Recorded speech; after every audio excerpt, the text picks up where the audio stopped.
For today's video, magluluto po ako ng pochero. Timplahan ng asin at paminta ang baboy, saka ito iprito, then set aside. Maghiwa ng carrots, bell pepper, bagu beans, at pechay bagyo, or kung wala naman, repolyo.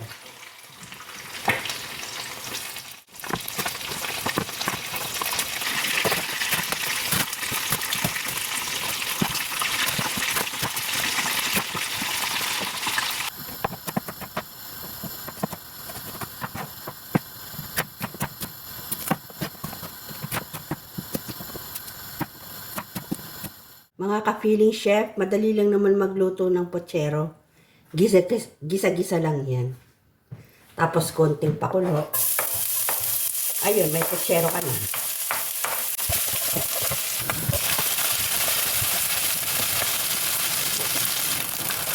Igisa lang yung mga gulay, sibuyas, kamatis.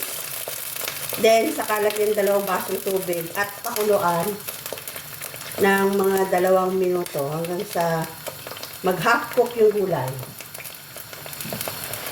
After 2 minutes, timplahan ng asin, paminta, at saka tomato sauce. Ngayon, ilagay na yung baboy.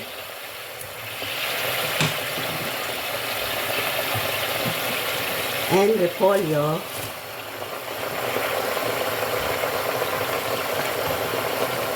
At bell pepper.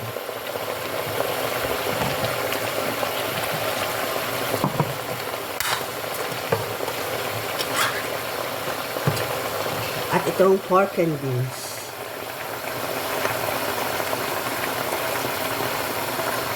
Ayan.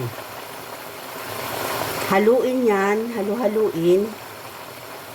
At pakuluan ng mga 2 minuto. Hanggang sa maluto na yung mga gulay.